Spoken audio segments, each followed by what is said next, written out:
So, welcome to Secrets of Success from the Sober Business Network. And this week, my guest is Richard Casement. Hi, Richard. Hello.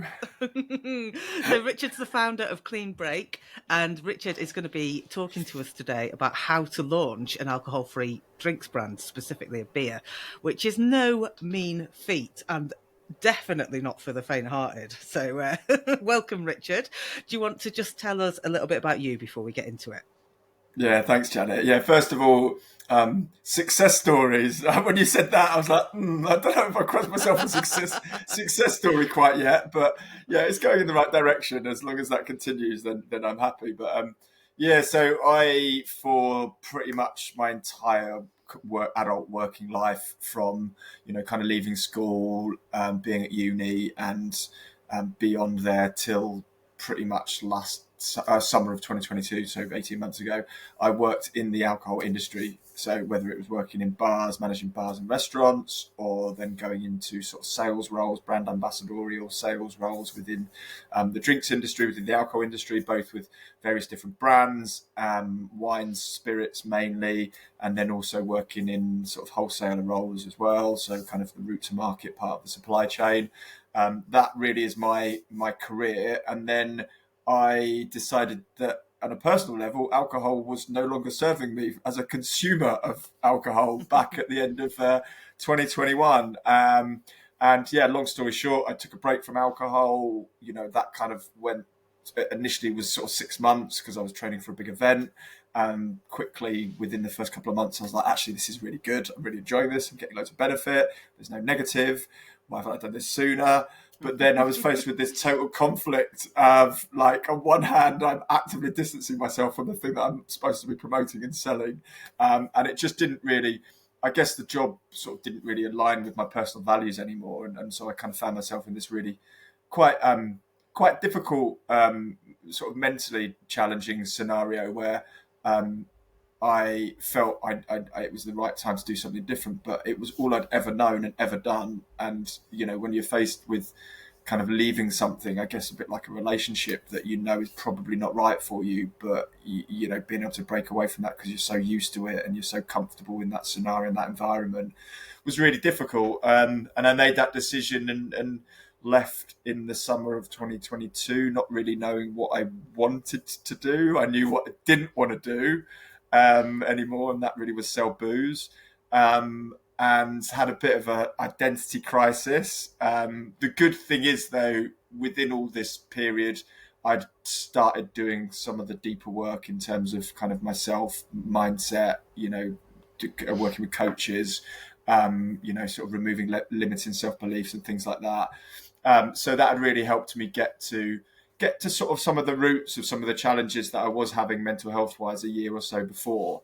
And being alcohol free gave me a much more balanced sort of mindset, if you like, in this whole process. So although I felt a bit lost and I felt a bit like lacking in identity, I kind of had the sort of self belief that I could, I was going to be all right, and I could sort of lean into this level of uncomfortableness, get comfortable with being uncomfortable, essentially, and took a leap of faith, and a job came up at the right time, which, in hindsight, totally wasn't something I was interested in. It wasn't in a sort of a sector of industry I was particularly interested in, but it was a good company, great people, well paid, good opportunities, successful business. And I thought, well, if there's one sacrifice to make or compromise to make, and then so be it. That's that I'm not maybe, totally enamored with the product itself, the service, but, let's give it a go.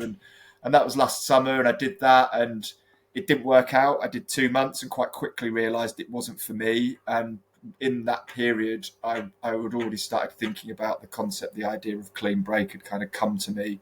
Like, I don't want to say an epiphany, but I was sat in the car with my wife, and one day, and I remember just saying to her, "I'm going to write a book," and she was like, "Right, okay. You don't do a lot of reading, so to now pronounce that you're going to do some writing, it's quite interesting."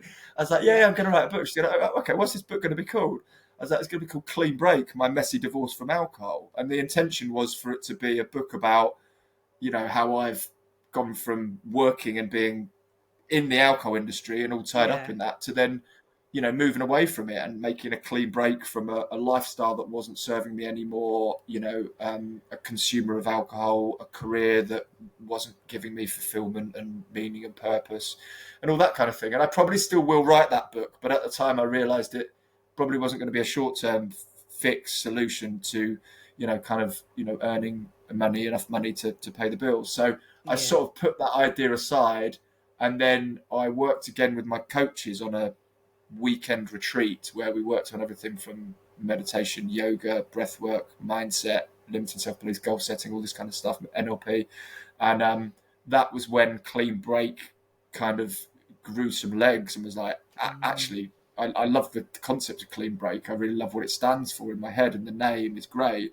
Why don't I use my skills and background and knowledge and experience and create something for myself? And that was where the sort of the idea of Clean Break was born. And then, I kind of, that job that wasn't right for me ended abruptly. They let me go. And I remember sat there with my sales director, who I got on really well with, and I still do. And he just sat there with me on my 3-month appraisal, and he said, look, this isn't going to go the way you're expecting it to. We're not going to renew your contract. We're going to let you go as of today. And I just sat there for a few seconds and thought, and just looked at him and said, thank you. And he looked at me and he went, what? And I just said, I said, thank you. I said, first of all, thank you for this opportunity. It's been a segue to get me out of something that wasn't serving me anymore and wasn't giving me fulfillment. But also by doing this, you are giving me no choice now but to throw myself into this entrepreneurial world, and really grab this opportunity, which I knew at the time. I thought it's either now or never, and if I don't do it now, will I regret it in 10 years time? 100%. And we just remortgaged the house, so I managed to somehow convince Bridget that it was a good idea to take some of that money that we planned to use to build an extension, but actually use it to create an alcohol-free beer brand instead, which she's probably regretting now a little bit. And it just felt right, and I just, from that point onwards, I kind of went about it. Yeah. Anyway, that's me talking too much about me and my story, but that is fascinating, and it's tell us a bit more about the brand, because I know the story of the brand, and you've just mentioned, the clean break from the job, the clean break from the alcohol, but you've not mentioned running, and you need to talk to us about the connection between your brand and your running. There's loads, and like what I've found has happened with Clean Break, and I always knew it would do, or I always hoped it would do. It's sort of gathered pace, and it's kind of grown arms and limbs in different areas, and the reason for that is that I designed Clean Break, so the logo, the branding. When I had the name Clean Break, I kind of knew it had the potential to become a lifestyle brand, so not just an alcohol-free beer brand. The beer has really been a vehicle for me to get the brand name out there, but it was always, Clean Break has always stood for helping other people make positive progress in their life in much of the same way as I've done in mine, from going back to where I was in my version of rock bottom, if you like, suicidal ideation and things like that, and just in a place where I knew I needed to make some changes in my own life. So it stands for helping others make positive progress in their life, and also, the values that are built around, respecting and inspiring other people to seek opportunity and adventure in their life, and being open and honest. And those really are the things that it stands for. And my vision for the brand is for it to become a global symbol for health, well-being and opportunity. And I knew that won't be achieved just through an alcohol-free beer brand, but Clean Break Brewing, the sort of the beer part of it, was a great opportunity, a vehicle for me to get the brand out there and then start to grow and expand that. And so the next sort of phase, really, which I've just launched, and this is on the back of last year, when I kind of, at the start of the journey, I had an inkling that I might not be wise to put all my eggs in one basket. Let's say it didn't work out for whatever reason. I wanted to have something to fall back on. So I decided to embark on having had experienced the benefit of coaching myself, and sort of got this sort of sparked this interest in coaching, and in particular NLP and solution focused coaching, and helping people set and achieve meaningful and purposeful goals.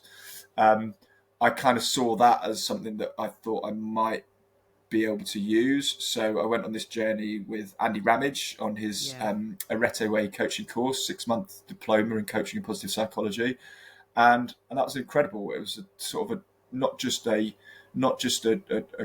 diploma, 6-month coaching course where I've got a skill and a certificate to show that I've got that experience, but a journey of self-development really as well. And and at the start of it, I didn't really know what I might use it for, and it just has progressed into me now using it again with this kind of clean break mantra in mind, helping others make positive progress. So using it for mindset coaching, with a specialism in alcohol free, taking a break from alcohol, and then also running coaching as well. I've always had, for many years, I've had a run coach myself, so I know the value in coaching in general, but having someone who, sets your plans for you, guides you, kind of keeps you on the straight when you're training for a big event, reins you in when you may be pushing yourself too hard, acts as devil's advocate when you're kind of wondering whether you should push harder or not.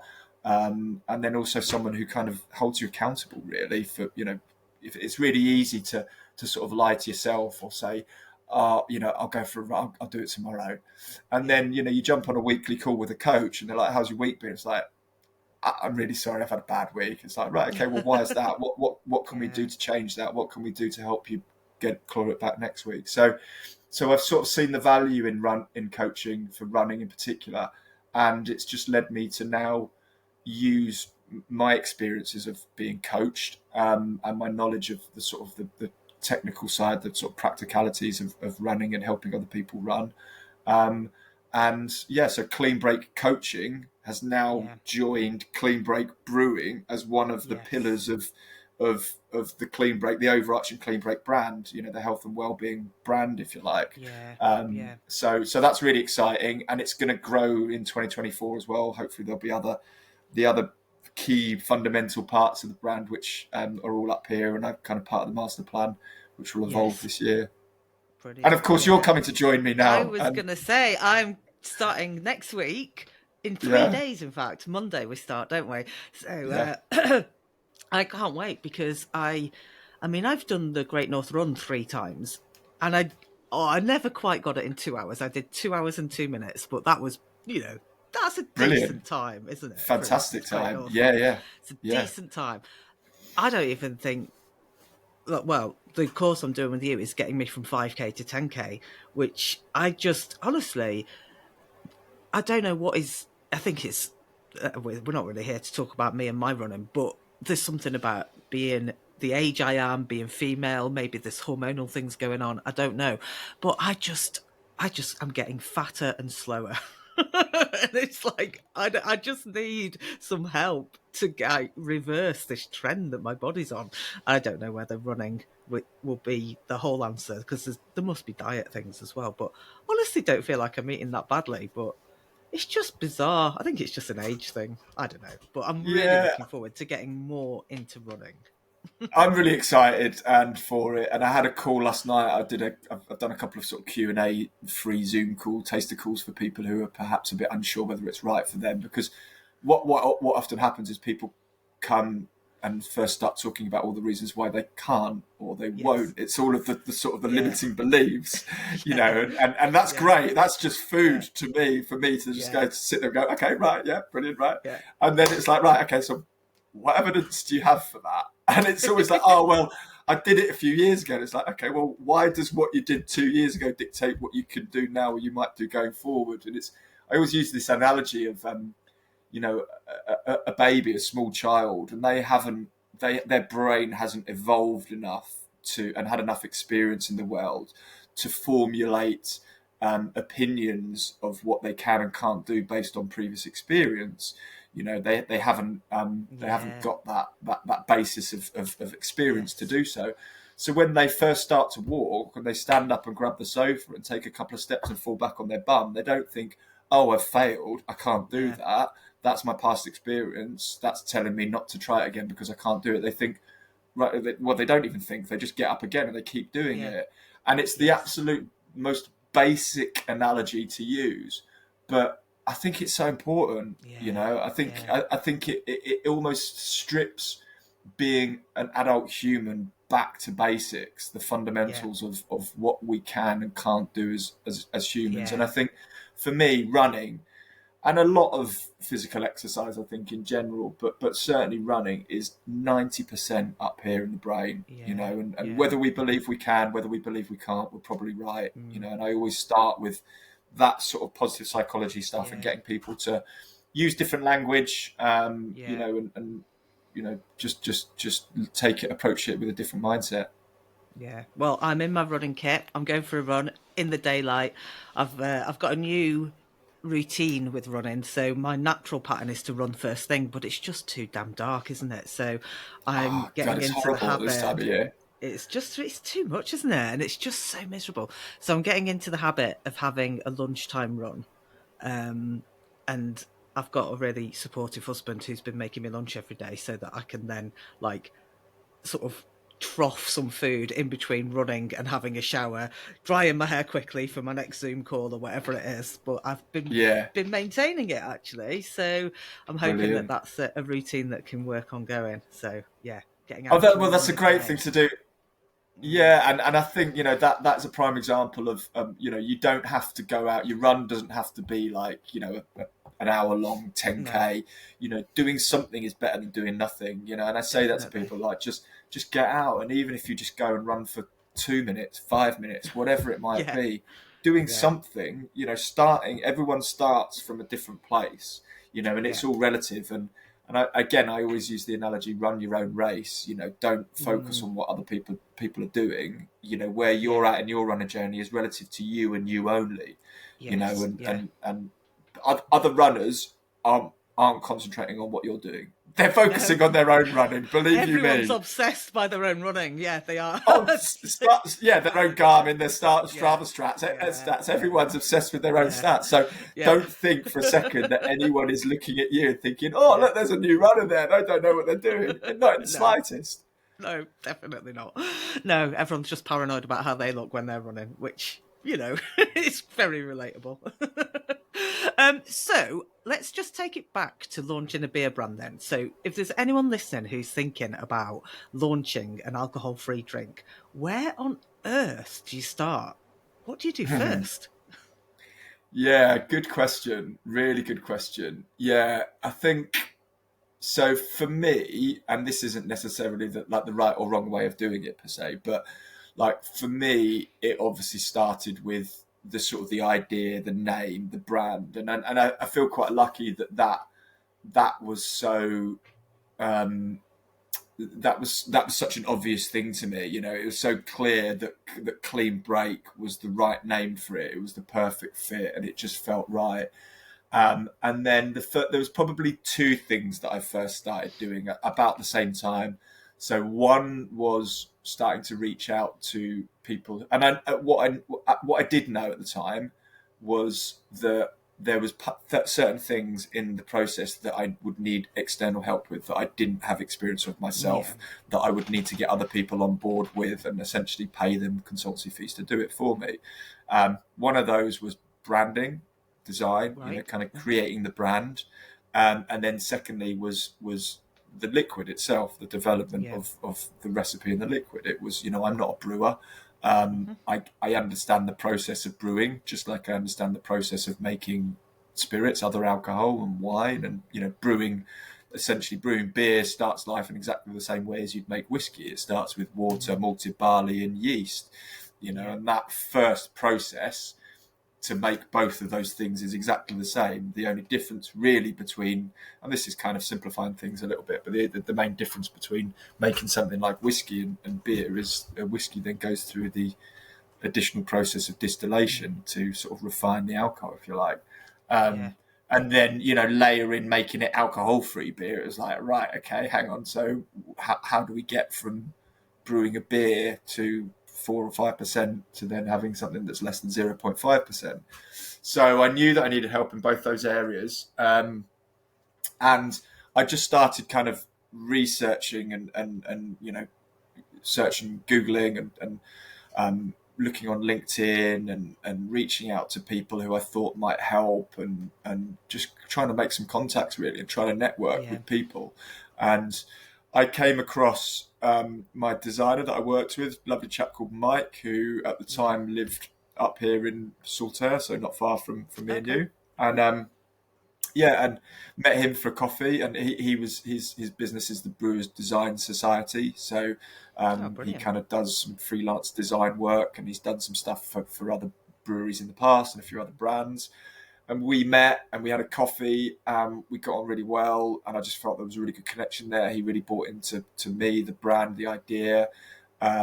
His rates were really reasonable as well. So Yeah. I'd spoken to a couple of agencies at this point, Oh, yeah. and Yeah. without sort of really understanding kind of what the agency impact would be financially, kind of gone into it thinking, oh yeah, I work with an agency, a design agency, Yeah. brilliant. And then it's like, get to the point, it's like, right, what's your budget? It's like, well, as little as possible, if that's all right. And they're like, right, well, our programs start from 15 grand. And I'm like, yeah, that Okay. is Yeah. pretty much, yeah, that's the vast majority of my startup budget that I've got for Yeah. this project. So that's Yes. not going to happen.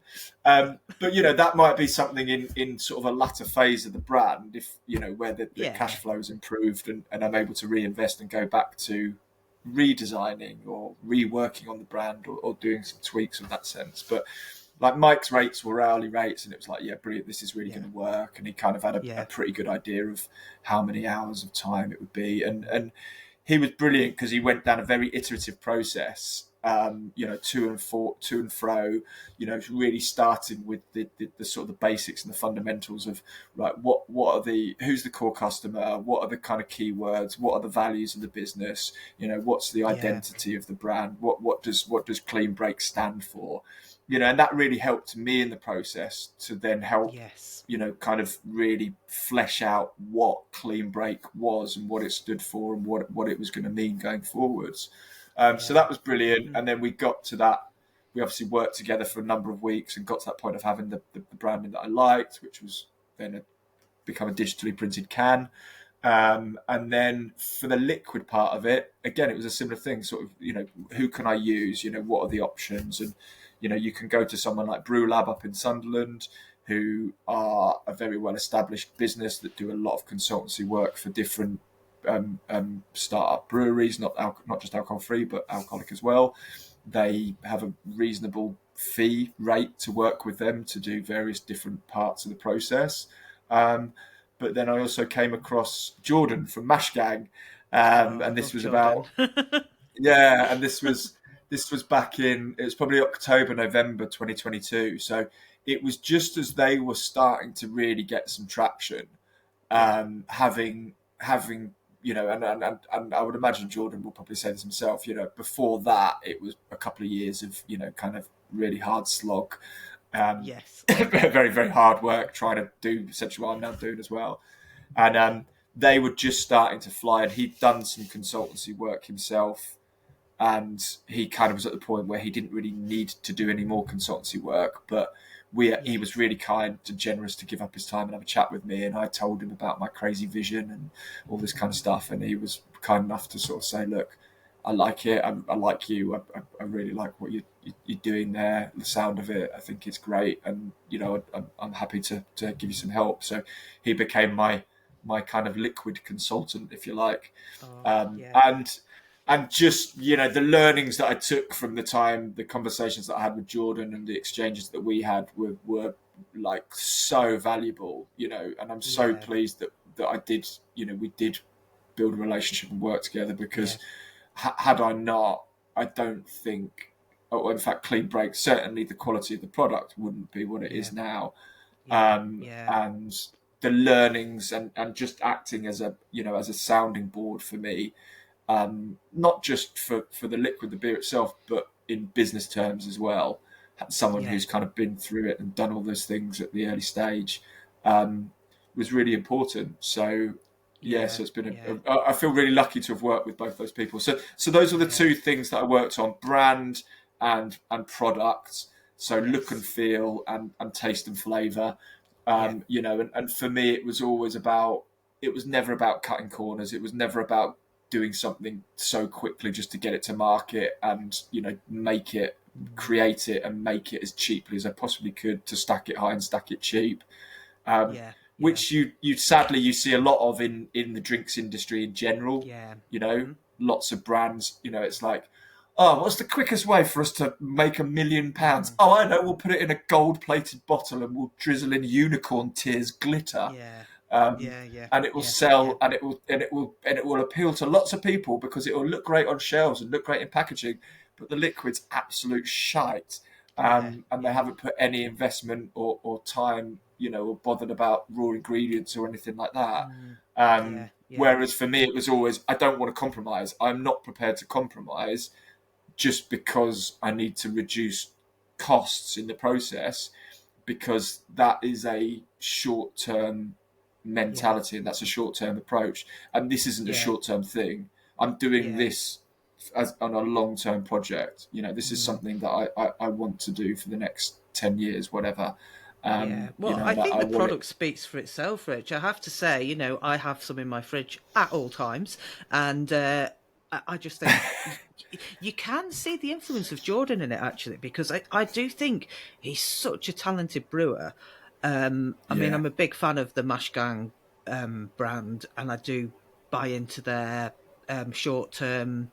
You know, they're always doing like a new flavour, aren't they? Like they do limited editions, constant limited editions, which I think is so brave and different. They're ripping up the rule book on how to run a brewery, to be honest. But 100%. I love, but every single one of them is such high quality, and I can tell that they've had an influence in the Clean Break brew. I just think it's up there with the quality of the Mash Gang beers. I think you've done a really good job of it, and I love the way that the can looks like a Strava graph as well. The name of the beer, the first product is called Progression Pale Ale, and that was another part of the kind of iterative process with Mike, the designer, was right. What do I want the design on the can to look like? And I never wanted it to be like a, you know, kind of crazy cartoon, very busy can. I wanted it to be clean, you know, and I wanted it to have, you know, like kind of nice sort of straight lines and sort of have some geometric design part to it. And then one day I was thinking about, all right, what am I going to call it? Where's the influence coming from? And I knew that I had an opportunity to give back to people, as well as do something great for myself, do something great for the people. So I'd come up with this idea of the Positive Progress Plan, which was to donate 10 pence per unit back to charity. And a lot of people do, we donate 10% of our profits. It's like, a lot of businesses don't make any profit, so 10% of nothing is nothing. So that's just you ticking a box. Whereas I thought, I don't want to do that. I want customers to feel tangibly every can they buy, there's 10 pence that goes to charity. So that's what that is. And then, you know, my love of running, and I came across the running charity initially, and then also obviously my experiences of working in the hospitality industry, and then I come across the Burnt Chef project, and the work that they do around mental health was really close to my heart as well. So they're my two charity partners. But the graph wise, it's like, right, what can I do with the visuals on the front of the beer? And then I was just looking at my Strava graph, and I'd done a progression run. It's one of my favorite runs, where you start slowly and you ease into it, and it should feel really controlled, and by the end of it you feel like you're flying, basically. Well, I do anyway. And and the graph was like really nice and linear. I was like, I'm making a pale ale. What about if I call it Progression Pale Ale? And how can we get a Strava graph on the front of it, and it relates to running? And so we went through back and forwards on a few different design elements, and that's where that came from. And I think that's going to feature through. So I'm going to launch a lager in the spring, and that's going to feature in a similar way, and then probably an IPA later next year. And I didn't start with the intention of doing kind of what Mash Gang are doing loads of different SKUs. My first intention was mono SKU, one product, build the brand equity around that.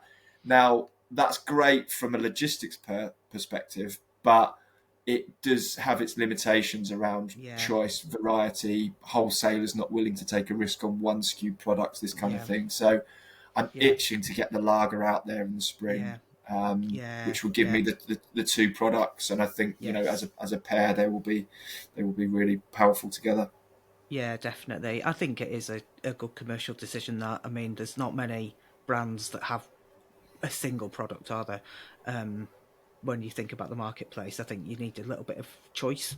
So a pale ale, and IPA, and a lager, nice. Yeah, I think so. And like I always had this in mind of building it around a mono single SKU product, but actually I think I'm building the brand equity around the fact that Yeah. it's a lifestyle brand.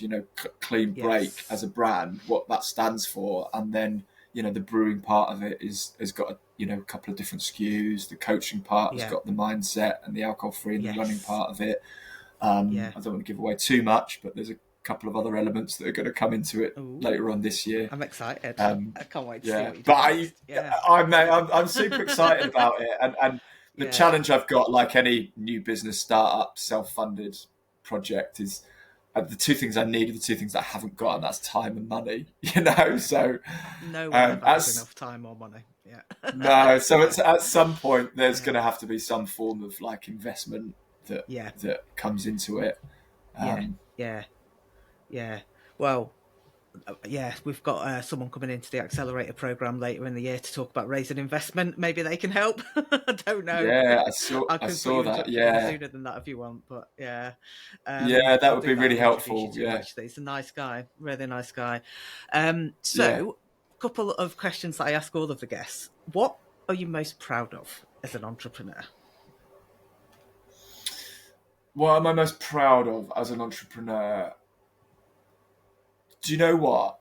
Until I started down on this journey, not just the entrepreneurial journey, but the journey of self-development, probably 2 years ago, um, every decision that I'd made in my life and in my career in particular was very objective, very logical, very rational, very based around, right, what's the best decision I can make for myself that's going to give me the best career progression, that's going to help me make more money, get a better bonus, get better pay, get better benefits, etc., etc.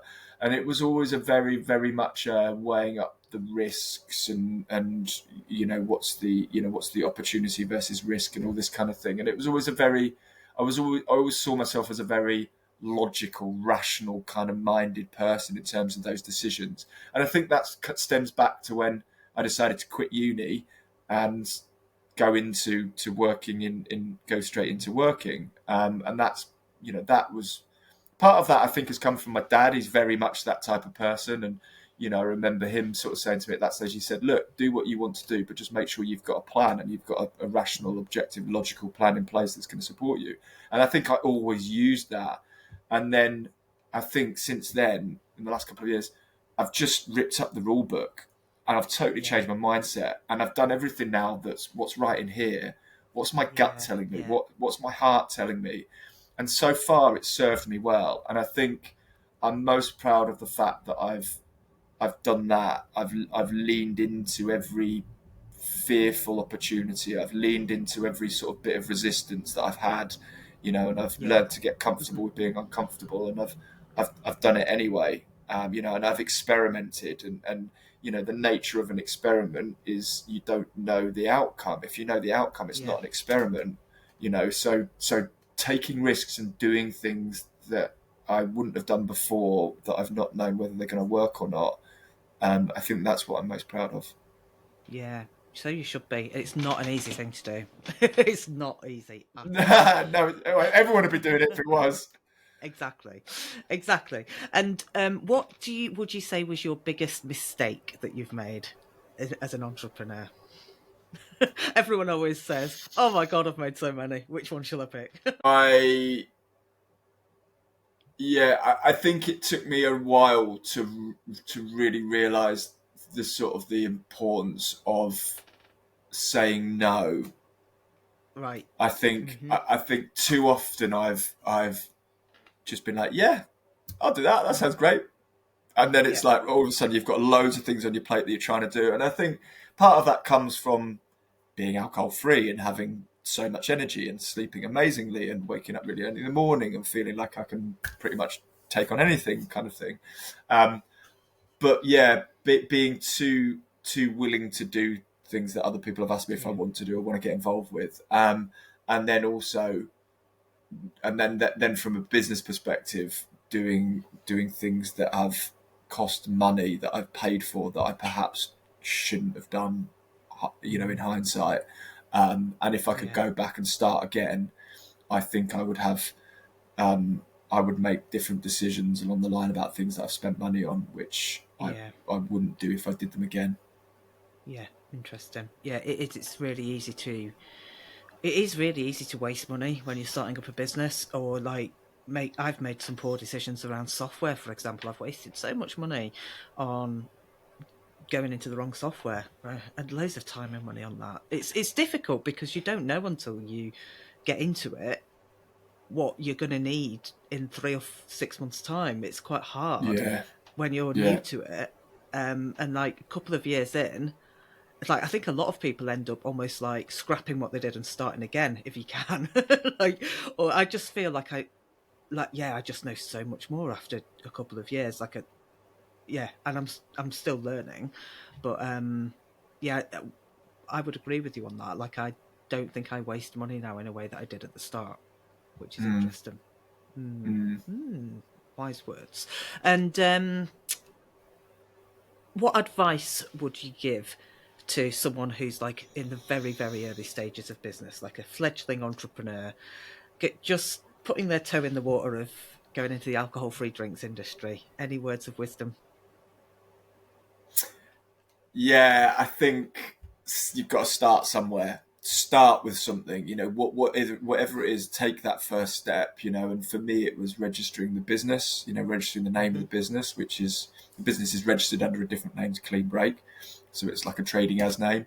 Um, but do something, register that, so it kind of gives you something tangible. And one of the things that the mantras that I live by is aim for progression over perfection. Don't get Nice. caught up with trying to make everything perfect, especially in the early days, because it won't be, and you will end up draining yourself mentally if you do. Good enough is good enough. And Yes. when you get to the point where you've got something that's good enough, go with it and Yeah. learn and tweak it and change it. It can always evolve. It can always get better. You can always add to it. You can always, revise it. So do something. Get get the first thing, whatever it is, out there. Whether it's registering the business, and then also reach out to people. Yeah. Network. Ask people for help and advice. Don't be afraid to say to people, like, I hope you don't mind me contacting you, but I see what you do and this is what I'm doing. I'm just looking for some help and guidance and advice. Could you spare me half an hour of your time to jump on a call? And that is where you'll find the nuggets in those conversations with people. And it might not be that person, it might be someone that they know that then puts you onto someone that they know. But it's that networking and using things like LinkedIn is particularly good. But going along to startup business networking meetings, jumping Yeah. onto these early morning business networking calls, and getting your name out there and telling people about what you're doing, because generally people who are in business and who've started business and are in these networks, they get it, they understand how hard it is, and yes, Yeah. they're working on their own things and they've got their own projects to make successful, but they get it and they understand, and they also generally want to Yeah. help other people succeed as well. Yeah. And we've all had loads of people help us. Like, I think of all Mm, the people who've helped me in the last 2 years since I set up Choose Sunrise. And you want to give back, don't you? You're like, well, those people helped me. I might not be able to help that specific person, but if I help someone else, it's almost like passing it on. It's karma, isn't it? it is, and the sort of the fulfillment and the satisfaction that you get from being in service of others is Yes. incredible, and you start to realize that it's not just all about you and your world and your job and your career.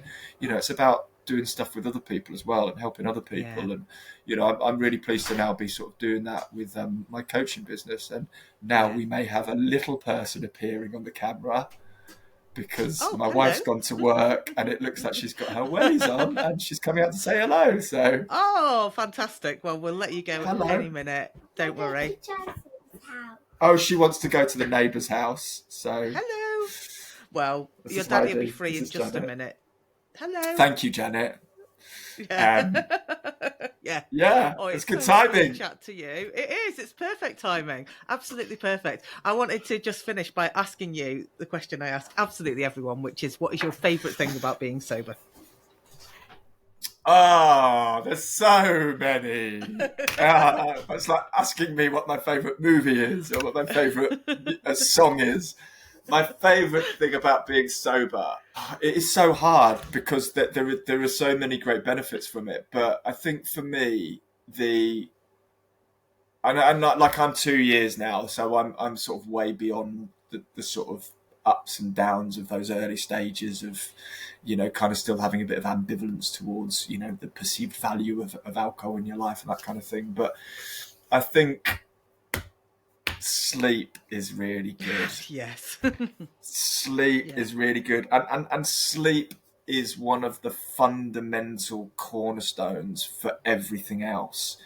If you Yeah. get good sleep, you're fresh, you have more energy, your mind works better, you're less grumpy, you can just perform, you can do Yeah. everything in life better when you've had good sleep. And I know that that's difficult with people with young children, etc., etc. Yes. But just that quality, even when I've had 5 or 6 hours sleep, it's still quality sleep because I'm in Yeah. those REM cycles where it's restorative and your brain Yeah. and your body are restoring themselves. Whereas when you've got booze involved, you never get into that REM sleep. Yeah. You just get Yeah. sedated and your body's constantly in a state of heightened kind of like Yeah. angst. Your heart is pounding. Yeah. We had alcohol-free espresso martinis the other night, and I didn't think about the fact that the cold brew coffee that I put into it had caffeine in it. And Yeah. we both woke up in the middle. We had one. And we both woke up in the middle of the night, and we felt awful. And I Yeah. felt like I'd been drinking. Someone was sat on my chest. Yeah. My heart was pounding. I had to get up Yeah. and go downstairs and read for about an hour before I went back to bed. And then I looked at the carton of cold brew the next day, and it had over 100 milligrams of caffeine per serving. I was like, that'll Oh, do that'll it. do it. Yeah. I know, So but why would you do that to yourself? Like only with make alcohol, I mean. Yeah. only make alcohol-free espresso martinis in the morning is my Yes, advice. it's a breakfast cocktail, mocktail. It is Even. definitely, yeah, absolutely, yeah, yeah. So Oh, yeah, fantastic. I think sleep, Yeah. yeah, and then the sort of, but also I think the kind of when you drink, like things really go like that. Life can be really erratic. The hangovers, the ups and the downs. You've Yeah. got celebrating when you're drunk, and then the next day you crash into this world of misery. Like life is just a little that much steadier. Yeah. When you're Yeah. alcohol free, and yes, Yeah. the stuff that goes on around you still keeps going up and down like that. But you find it so much easier internally to keep yourself on that steady level. And Yeah. when you can work on, keeping yourself internally in a good place, everything else around you doesn't really kind of matter. You learn to control the controllables and only focus on the things that are 100% within our own control, and that's our Yeah. thoughts and our beliefs and our actions. So Yeah. Yeah. Fantastic answer. Thank you, Richard. So I'll just wrap up by saying, if you are interested in joining myself and Richard in our Sober Business Networking group, you can head to soberbusinessnetwork.co.uk. Would you recommend it, Richard? 100%, yeah, absolutely. You definitely need more. You definitely need more WhatsApp groups in your life. That's for Oh sure. yeah. You can always join on Facebook. You can join on Facebook. True. It's Yeah. much calmer. It is No. much calmer in the Facebook group. It is But a it's it is a great. very very good space to be. Yeah, yeah. Some really those people that we're talking about, the helpful people that want to help each other out. Oh yeah, definitely. And you get this thing in our directory and have a browse of that and see who else is in the network and who can help you. So fantastic. Yeah, for Thank you sure. so much, Richard. It's really lovely to chat to you. I hope you have a nice time with getting your own wellies on and spending the day with your kids. Yeah, we're going to kiddie yoga, so I'm looking forward to Oh, that. fantastic. Love it. Oh, that's so Brilliant. cute. Enjoy it while they're young. Yeah, we'll do. Thanks, Thanks, Richard. Janet. All right. Thanks. Take care. Cheers.